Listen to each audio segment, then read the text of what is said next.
Bismillahirrahmanirrahim. Assalamualaikum warahmatullahi wabarakatuh. Alhamdulillahi rabbil alamin. Wassalatu wassalam ala asyrafil anbiya'i wal mursalin wa ala alihi wa sahbihi ajma'in. Subhanaka la ilma lana illa ma 'allamtana innaka antal alimul hakim. Rabbi shrah li sadri wa yassir li amri wahlul 'uqdatam min lisani yafqahu qawli. Amma ba'd. Alhamdulillah, syukur kita pada Allah Subhanahu Wa Taala, salawat dan salam bagi junjungan Nabi Muhammad sallallahu alaihi wasallam. Alhamdulillah, syukur kita berjumpa lagi pada pertemuan pada siri yang kedua ini untuk kita meneruskan siri pengajian kita, untuk kita membolehkan diri kita membaca Al-Quranul Karim. Kita akan usahakan daripada beberapa siri, mudah-mudahan dengan siri demi siri dapat kita mempelajari Al-Quran daripada peringkat asas sehinggalah peringkat yang seterusnya, insya-Allah.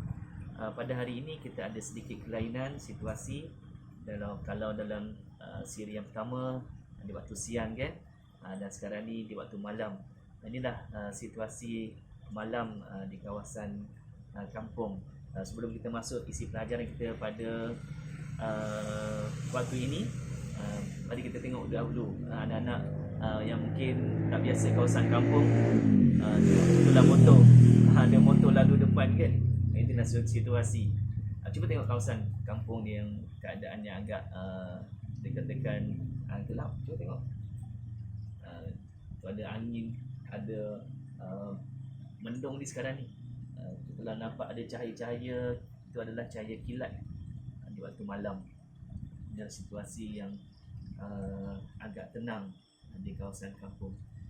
InsyaAllah mudah-mudahan pertemuan kita pada malam ini dirahmati Allah SWT untuk kita terus sama-sama mempelajari Al-Quran, insyaAllah. Mari kita mulakan. Alhamdulillah. Mari kita lihat. Inilah buku Iqra yang tempoh hari yang kita tunjukkan. Inilah buku Iqra yang ada di sekolah kebangsaan. Ini adalah jilid 1 dan ini adalah jilid 2. So malam ni kita guna yang ini dahulu. Jadi bahan, sesiapa yang menggunakan bahan lain daripada bahan ini masih boleh juga cuba selak sama-sama. Mari kita lihat apa yang ada dalam isi kandungan jilid 1 secara sepintas lalu. Kita selak muka demi muka. Kat sini ada doa dan ini adalah Iqra 1. Lihat, inilah dia isi kandungan dalam kan. Ini kalau kita sebut huruf-huruf ini, maka kita sebut hamzah. Ini adalah huruf hamzah. Ini istilahnya tepat adalah hamzah qata'. Kita kenal dahulu. Ni huruf hamzah, ni ba. Kemudian ini adalah ta, yang ambil yang ini. Saya tunjuk pakai ni dahulu Ta, tha, jim, ha, kha, dal. Kita cuba sebut sebutan yang tepat. Zal, ra, zai, sin. Inilah huruf-huruf dia. Shin, sad, dad, ta. Ni wa, ain, ghain, fa. Kita senang terus. Qaf, kaf, lam, mim, nun, waw, ha, ya. Baik. Itulah huruf-huruf yang dikatakan sebagai huruf hijaiyah. Yang kalau kita kira tadi daripada hamzah sampailah huruf ya ada 28 huruf. Ingat tak dalam siri yang lalu huruf-huruf hijaiyah ni ada 28 dan 29. Kalau kita sebut 28, maknanya kita sebut daripada hamzah, ba, ta sampailah huruf ya. Kita tak sebut alif. Kalau kita sebut huruf hijaiyah itu 29, maka kita sebut alif, ba, ta dan seterusnya sampailah huruf ya. Yang ringkasnya ialah 28 huruf tidak termasuk alif, 29 huruf termasuk alif. Baik, itu huruf-huruf hijaiyah. Dalam pertemuan kita yang lalu, kita ada membincangkan, ingat balik tak dalam siri yang lalu, siri pertama, kita ada membincangkan huruf-huruf ini keluar dari mana, yang dikatakan sebagai makhraj huruf. Mari kita tengok. Mari kita cuba ini letak tepi dahulu kejap. Andaikanlah ini whiteboard lah. Ini adalah kertas, tapi kita katakanlah whiteboard supaya benda itu lebih jelas. Kita ambil pen warna hitam. Baik, kita pelan-pelan pelan-pelan untuk kita fahamkan dahulu makhraj huruf. Kita katakanlah kat sini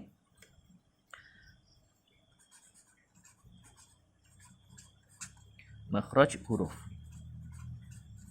Okey. Kita comelkan sikit. Makhraj huruf. Okey, makhraj huruf ini ada, ingat balik, ada 5 bahagian kan, 5 tempat. Okay, kita corakkan di sikit. Ada 5. 1 sini nanti. 2 3 4 5. Okey, alhamdulillah. Baik, ingat 5. Dia ada 5 tempat keluar huruf. Baik. Makhraj yang pertama. Katakan minggu lepas, ingat dalam pertemuan kita yang lalu kan kita ada sebut makhraj yang pertama adalah rongga ataupun rongga mulut, ataupun ada yang mengistilahkan sebagai rongga kerongkong pun ada. Kalau tengah-tengah kitab makhraj ini ada pertama daripada rongga. Baik, kita ambil satu-satu pelan-pelan. Kita katakan rongga R-O-N. Rongga apa ni? Rongga mulut. Rongga mulut. Kemudian yang kedua, ini pertama, ini yang kedua, rongga mulut. Yang kedua ialah kerongkong, bahagian kerongkong. Ini semua ni bahagian ni. Bahagian ni kita sebut bahagian rongga mulut. Yang tak payah nak tulis semua bahagian, nanti penuh pula. Kita sebut yang sini bahagian kerongkong. Kerongkong. Dia kata halkum, kerongkong. Lepas tu ada bahagian yang ketiga, bahagian lidah. Bahagian lidah. Kemudian yang keempat, kita kata yang empat sini, iaitu bahagian mana? Bibir. Bibir. Ingat, bibir. Yang kelima, makhraj yang kelima, iaitu bahagian hidung ataupun khaysum. Hidung. Kita katakanlah hidung. Bahagian hidung. Baik, ini adalah makhraj huruf. Jadi, apa yang perlu kita faham ialah makhraj huruf, tempat keluar huruf ada 1, 2, 3, 4, 5. Bahagian rongga mulut, rongga bahagian mulut, rongga, kerongkong, lidah, bibir, hidung. Baik, sekarang ni kita kena, ini adalah yang asas sekali. Baik, kita lihat rongga mulut ataupun bahagian rongga. Apakah huruf-huruf yang keluar dari rongga mulut ni? Rongga ni maksudnya tiada sekatan daripada kerongkong kepada mulut, dia tiada sekatan. Huruf yang keluar di sini ialah huruf-huruf mad. Huruf-huruf mad. Huruf mad apa? Huruf alif, huruf waw dan huruf ya. Huruf alif waw ya yang berfungsi sebagai mad. Alif waw ya yang berfungsi sebagai mad. Nanti itu agak nanti tak apa. Ni peringkat awal mungkin nak memahamkan apa yang dimaksudkan sebagai alif waw ya sebagai mad. Tak apa. Nanti daripada masa ke semasa insya-Allah akan lebih faham. Kita nak terangkan makhraj yang keluar daripada huruf-huruf yang keluar daripada makhraj sahaja dahulu. Baik, untuk yang kerongkong ini ada berapa huruf? Yang keluar daripada kerongkong ada 6 huruf. Kita sebut 6 huruf kat sini. Untuk diagram ataupun gambar rajah kerongkong ini, kalau misalnya kata kita nak bimbing anak murid ataupun anak bimbingan kita, kita cuba lukis macam ni. Kita lukis seolah-olah macam pokok kelapa, kita katalah batang ni pokok kelapa, katakanlah begitu ya. Kalau batang pokok kelapa, buahnya mesti ada di sini. Buah tu kita buat dot saja macam ni. Macam ni. Titik-titik. Nampak huruf kenapa? Sebab kadang-kadang kalau kita tak buat awal begini, ianya boleh terkeliru. Ingat tak dalam pertemuan kita yang lalu, kita ada pangkal halkum, tengah halkum dan hujung halkum. Ini adalah pangkal halkum. Pangkal, tengah, hujung. Yang pangkal ada 2 huruf, yang tengah ada 2 huruf, yang hujung ada 2 huruf. Okey, apa yang pangkal? Yang pangkal ialah huruf hamzah dan huruf ha. Hamzah dan ha. Ingatkan dalam pertemuan kita yang sebelum ini, huruf yang paling jauh ke dalam adalah huruf hamzah. Tuan-tuan guru kata huruf yang paling jauh ke dalam ialah huruf hamzah. Tengah halkum ialah huruf ha dan huruf ain. Huruf ha dan huruf ain. Kalau huruf ha dan huruf ain ini dah ingat, kita dah ingat, naikkan saja huruf ha ini di bawah titik. Yang titik yang telah menunggu yang tadi. Jadi huruf kha, kan? Bentuk ini huruf ain, kita naikkan saja bentuk ini dan titik sudah menunggu jadi huruf ghain. Maknanya apa? Supaya kita nak mengelakkan tercampur. Tercampur tu maknanya apa? Dikata huruf kha adalah huruf tengah halkum, dikeliru. Huruf ghain adalah tengah halkum, terkeliru. Jadi perlu bagaimana? Ingat tadi tu kita buat macam pokok kelapa, batang kelapa, batang pokok dan dah ada titik menunggu, ada 2 buah menunggu di atas. Jangan mana ada pokok yang ada untuk kelapa buah ada di tengah-tengah. Dia mestilah buahnya di atas kan. Titik-titik ni mewakili buah. Jadi titik ni dan titik yang ni. Jadi kita huruf hamzah dengan huruf ha kita hafal lah. Dan huruf ain dan huruf ha kita ingat dan naikkan sahaja huruf kha dan ghain yang sudah ada titik yang menanti. Itu untuk memudahkan kita. Okey. Lidah kejap sebab lidah ni dia panjang. Kita pergi ke bibir dahululah. Bibir ni ada berapa huruf yang keluar ikut bibir? Cuba ada berapa huruf yang keluar? Ada motor lalu. Ini situasi dekat kampung. Kadang-kadang ada motor lalu kan. Tak apa. Huruf yang keluar melalui bibir, pertemuan bibir dengan bibir. Kalau bibir dengan gigi kacip. Gigi kacip nanti kita tunjukkan jugalah. Gigi kacip bibir bawah terkena dengan gigi kacip atas. Bibir bawah terkena gigi kacip atas. Bibir tapi ada kaitan tentang bibir, iaitu huruf apa? Huruf fa. Huruf fa.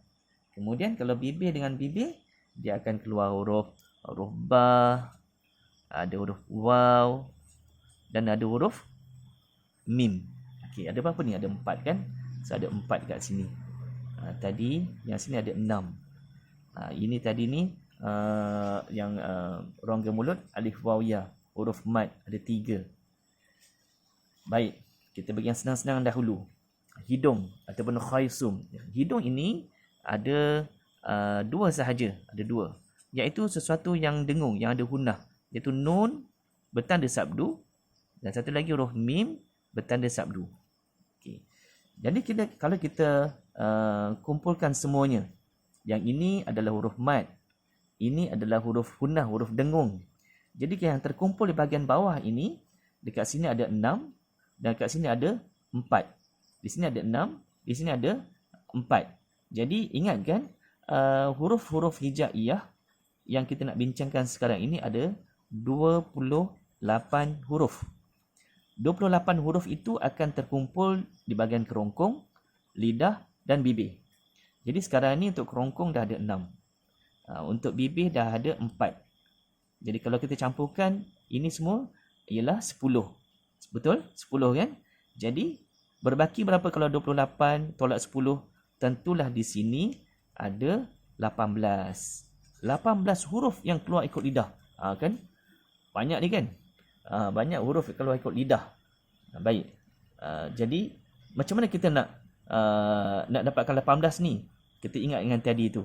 Kita hafal yang sedikit dahulu. Kerongkong cuma ada 6, bibir ada 4. Selebihnya adalah bahagian lidah, ada 28. Yang atas ni yang rongga mulut, ini ada huruf mad. Itu adalah ada kaitan tentang hukum.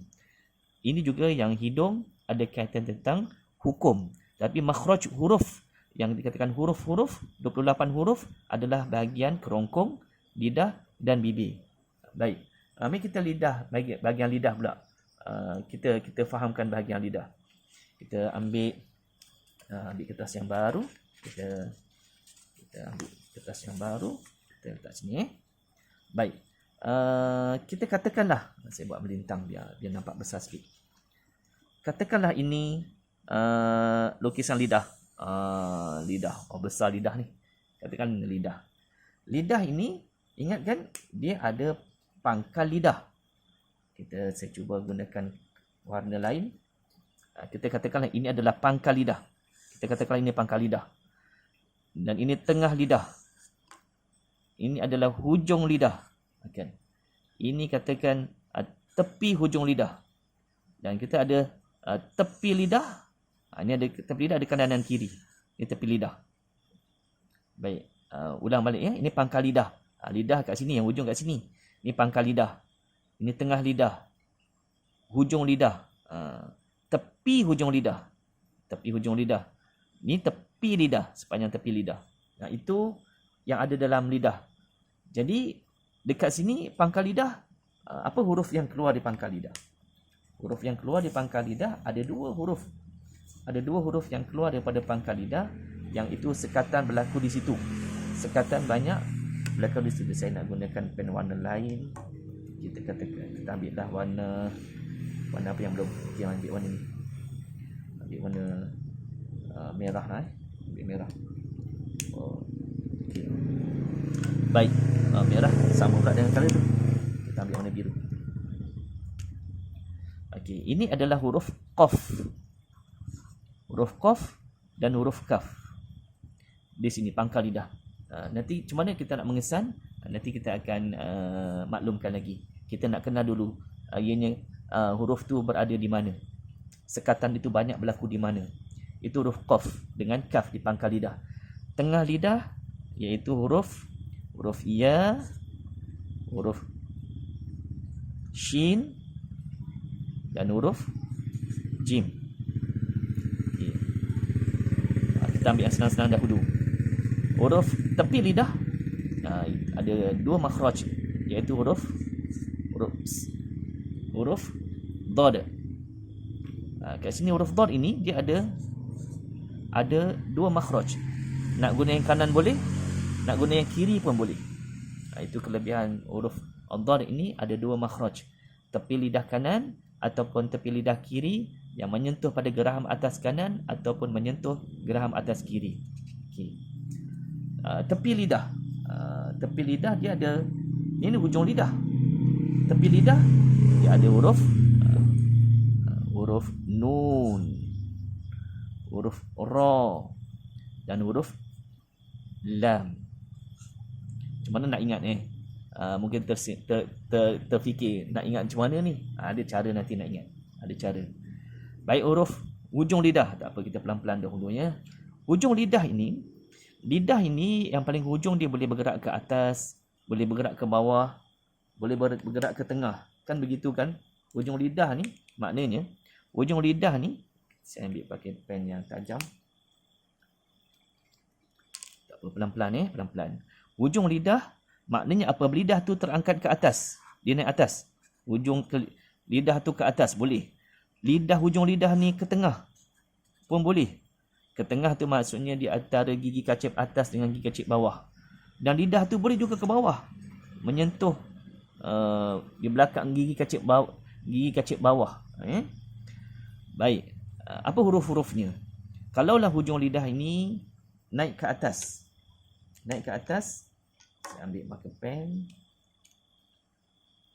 Ada 3 huruf.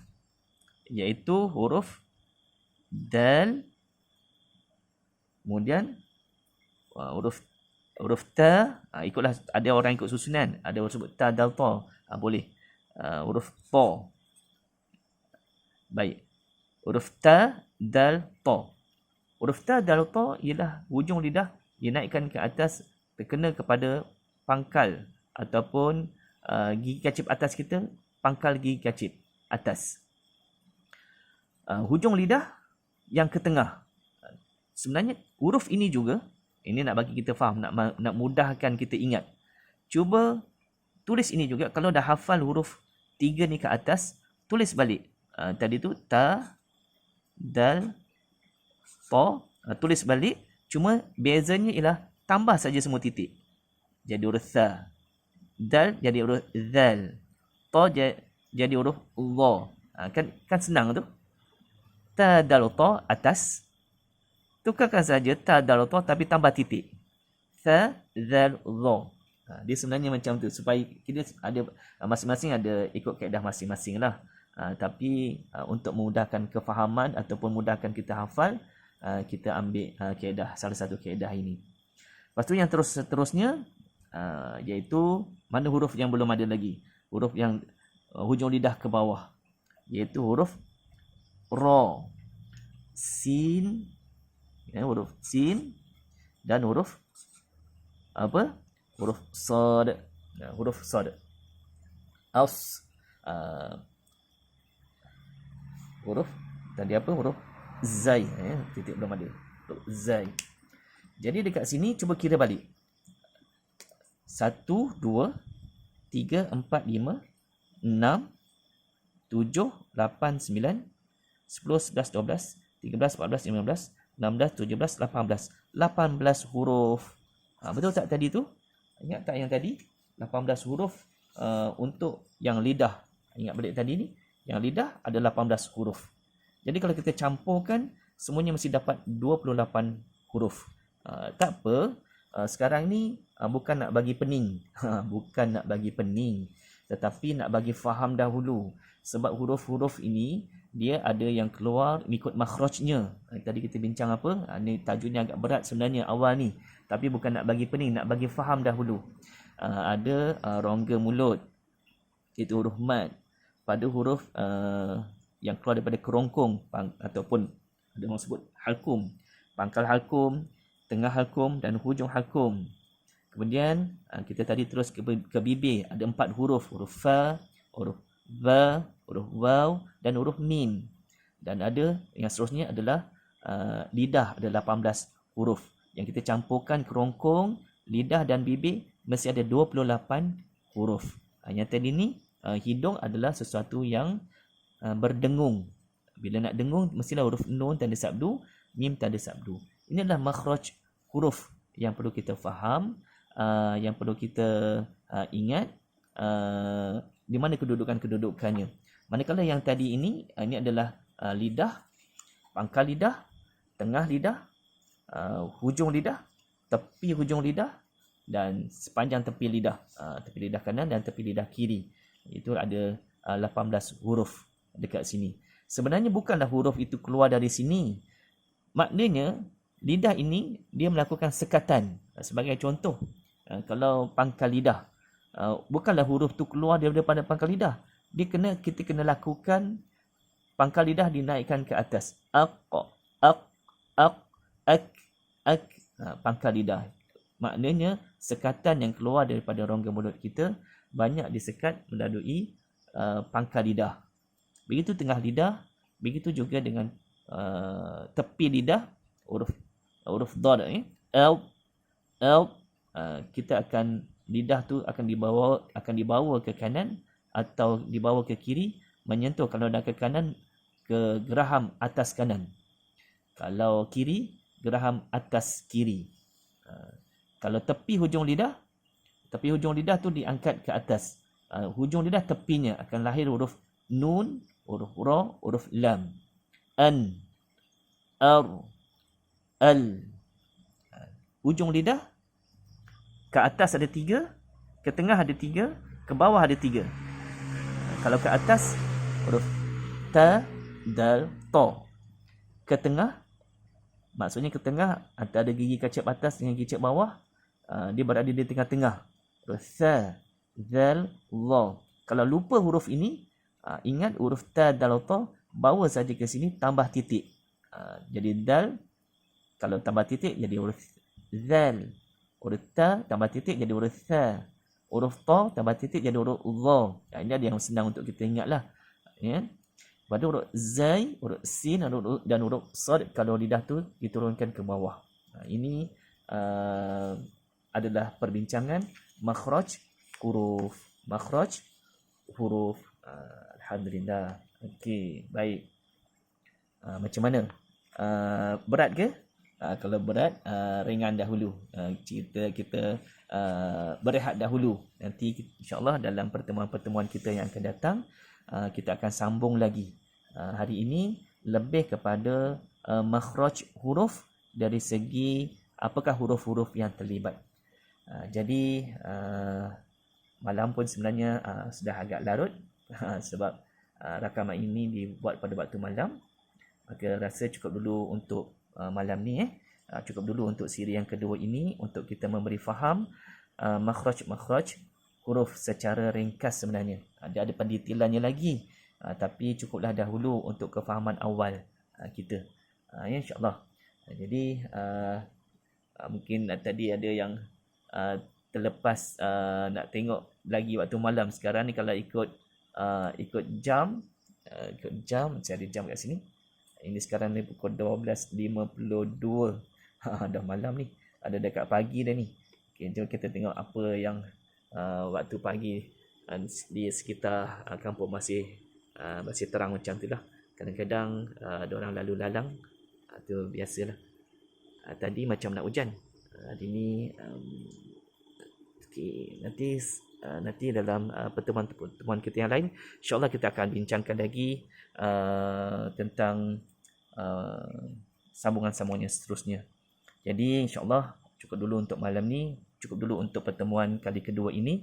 Mudah-mudahan kita dalam kerahmatan Allah SWT, mudah-mudahan kita terus istiqamah, kita dapat meneruskan siri pengajian kita, dan insyaAllah semuanya itu akan kembali kepada kita sebagai yang dikatakan sebagai orang yang belajar Al-Quran. Kan ingatkan dalam pertemuan kita yang lalu, khairukum man ta'allama al-Quran wa 'allamah. Orang yang terbaik di kalangan kamu ialah orang yang belajar Al-Quran dan mengajarkannya. Belajar Al-Quran tu, nak belajar Al-Quran. Mudah-mudahan kita berstatus belajar Al-Quran walaupun melalui video seperti ini. InsyaAllah mudah-mudahan kita dapat berjumpa lagi dalam pertemuan-pertemuan seterusnya. Cukup dulu untuk pertemuan kali ini. Sekian. Assalamualaikum warahmatullahi wabarakatuh. A'udzubillahi Bismillahirrahmanirrahim. Subhanallah wa bihamdihi, subhanallah wa bihamdika, asyhadu an la ilaha illa ant, astaghfiruka wa atubu ilaik. Bismillahirrahmanirrahim. Wal 'asri innal insana lafi khusrin illa alladziina aamanu wa 'amilus shalihaat wa tawassaw bil haqqi wa tawassaw bis sabr. Shadaqallahul azim. Sekian. Assalamualaikum warahmatullahi wabarakatuh.